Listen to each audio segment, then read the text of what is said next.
After many months, we are actually getting another DLC for Assetto Corsa Competizione. This time coming as GT2 DLC.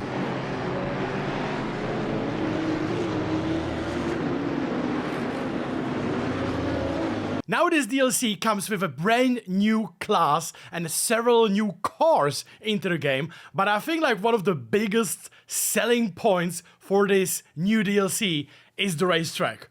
Red Bull Ring coming into the Assetto Corsa Competizione, which is quite surprising because it's a non-GT3 racetrack that is being driven in a DTM, for example, and in a GT2 European Series. I personally think Assetto Corsa Competizione picked excellent choice of a racetrack. I would love to have a Hockenheim as well, together with the Red Bull Ring, but I think the Red Bull Ring itself is amazing racetrack, an amazing add-on for Assetto Corsa Competizione.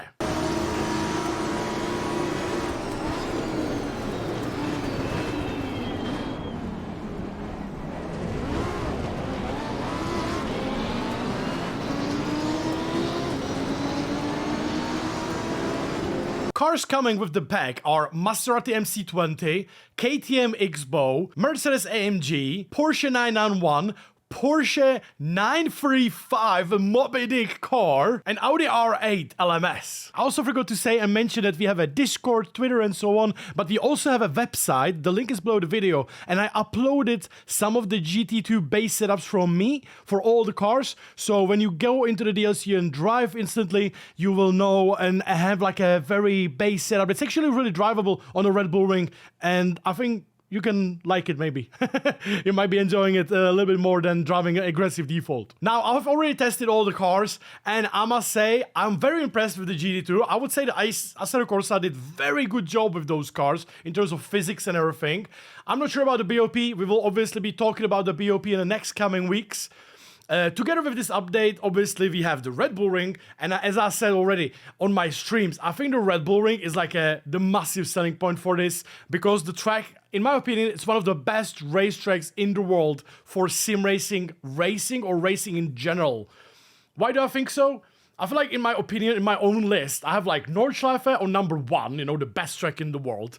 Probably Mount Panorama is like on the second part, and like third is Red Bull Ring, with 4th with Hockenheim in a real life and a sim racing from my past. Because Red Bull Ring is like a very simple track, and the best thing about the track itself is a lot of opportunities to overtakes, good opportunities to defend, and overall for fighting, the track is one of the best circuits. Very simple to learn. If you learn the track limits, you can just go straight into it and just send it, you know? I honestly, like, in my esport career or like sim racing in the past 19 years, I have always adored this track because it always brings the best of the racing. And that's why I think it's going to be one of the best add-on into Assetto Corsa Competizione. Together with this whole pack, there's obviously new patch notes. One of the big talking points is if there is different anything with the GT3 cars. At this moment of the release of this video, the only thing that I have confirmed myself is there are some slight BOP revisit changes on the GT3 cars, which doesn't mean end of the world. I think they were actually this time cooperating a little bit with the LFM, so don't worry, it's not going to be ruined or destroyed. And there are going to be like a small changes. I, for example, tried on the Spa McLaren 720S Evo, and I found out the car is 1 kilometer slower on the straight with the same setup. So in terms of lap time, it was like half a tenth, maybe a tenth, not even that. So on some tracks it might be more, some tracks will be different, but we will probably know in an upcoming days or weeks what's changed. I don't think it's going to be like major or crazy.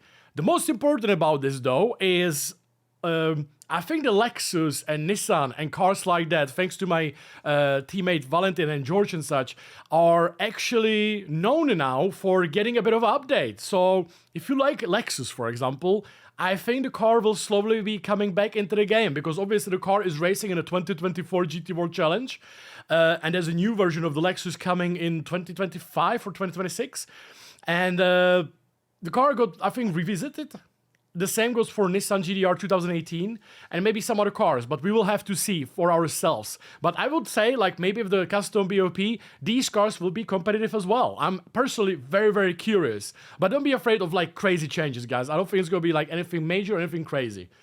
Also, which is not 100% confirmed, but I think it is, but I'm not sure, so it isn't, is the wet tire meta that was like, if you guys watched the streams or videos when everybody was using like full PSI for the wet conditions, it's like 3 months ago or 2 months ago, it's like a new thing, apparently got fixed. I haven't tested myself yet, but I trust the people who told me it seems to be fixed, so we're gonna be back going to 30 PSI tires in wet conditions and try to be a little bit more protective of those tires. In terms of GT2 cars, I must say I'm very pleasantly surprised. I must say Kunos again did a really good job.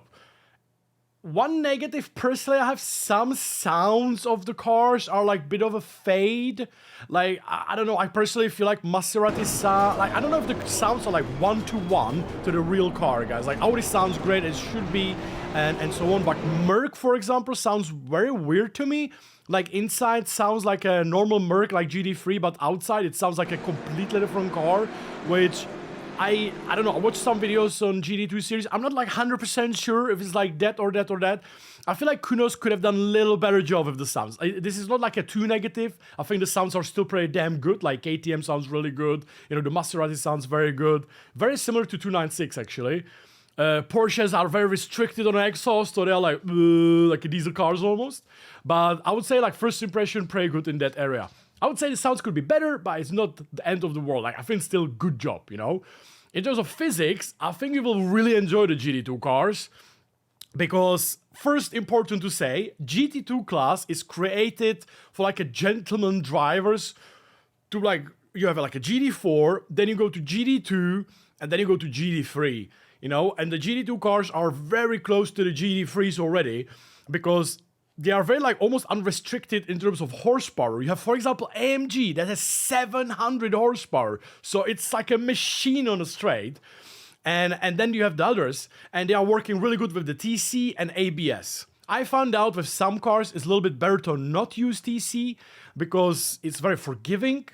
But I think the TC Zero Meta will still be the way to drive because they are very triggering the TC. Like, for example, if you will drive Audi, you will notice that even on one TC, it always triggers TC. So it's sometimes a little better to play with on and off, you know? In terms of the cars, my favorite list so far is, I would say number one for me is Maserati MC20. Feels very nicely balanced, you know, fast on the straights or decent fast on the straights. Really good on the brakes, really good in the corners, really nice to play with. On the second place, I would put Mercedes AMG because that car is a monster on the straights. Monster. Really horrible on the brakes. Super drifty on the exits and such, but machine on the straights. Like, it's a joy to drive. Like, you will be doing 300 kilometers per hour, guys, on tracks like Paul Ricard. Pretty easy with these cars compared to GT3. On my third position, I placed the Audi R8 LMS, which the car visually looks like insanity. It's like a spaceship, a massive wing. But there's a very limited amount of setup changes you can do with the car. So you have to go very aggressive, very oversteery setup, because otherwise the car will really understeer, you know? So you have to make it turn.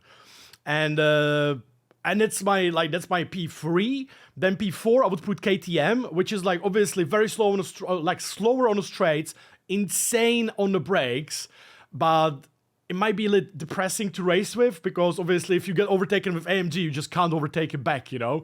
So it's pretty difficult to handle in the races. And then I have a Porsche 935 and then Porsche 991. I would say those cars will really need a lot of setup work because so far I would say they feel the slowest. And they are like, especially the 935 feels like really weird in like a behavior. We were racing yesterday and George Yukogi was saying like that car is like driving itself, like wobbling on the straights and such. So we'll see if there's gonna be some updates or some changes. But I actually give possible good future for the GT2. Because I noticed on the Discords and Twitters, a lot of people were saying, oh, I'm buying this DLC just for the track, which I think is completely fair because DLC price is pretty good. Like, when compared to, for example, Air Factor or iRacing, you know, like the price, basically you get the DLC for price of the track in one of those games, plus you get the cars as well. So I think it's like not bad, you know, in that area. Kuno's pricing is, in my opinion, one of the best in the sim racing. Yeah. So that's about the cars. And so I think there's going to be some changes. Obviously, LFM as AOR, there's going to be custom BOP, and communities will be working for the custom BOP to make it even better. And I think the cars, because they are very close to GT3, I think they might be a little bit more popular than some other classes. Like, obviously, we have a GT4, which is not like, it's in the game for a long time, and it's almost like dead, you can say. But thanks to custom BOP, it's like really nice and revived again, thanks to LFM as well. And I think the GT2 will have a nice life as well, because in terms of lap time, on some tracks you are faster than GT3, on some tracks you are slower than GT3, because these GT2 cars are like really fast and unrestricted on the straights, but they have a limited aero, like a mechanical grip, so therefore in the corners they are worse than GT3. So it nicely balances it, you know. It's very similar to Ferrari Challenge or Lamborghini Super Trofeo, but much better physics in regard of that.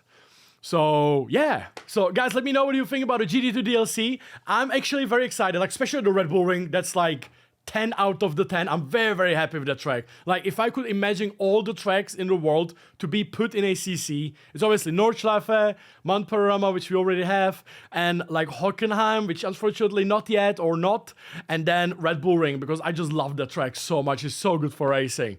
So, I would definitely give the DLC thumbs up, because it surprised me, especially with the track. I did some videos in the past that I was saying what I would like to have expectation in ACC, and Red Bull Ring was always one of my top picks, and I'm happy I was right in that. But shame we didn't have Hockenheim. So yeah, I hope you guys will enjoy the DLC, and I'm gonna go play. We're gonna do some community races and have some fun with the community, and I'm very curious to see how GT2 will be welcome in ACC world. Maybe it's gonna be dead in a week, who knows? Or maybe not. But I think the Red Bull Ring will be very, very... I've seen only like 99% positive people and saying about the track. So looking forward to play, and let me know in the comments, guys, if you enjoyed the new ACC DLC releasing. Thank you very much.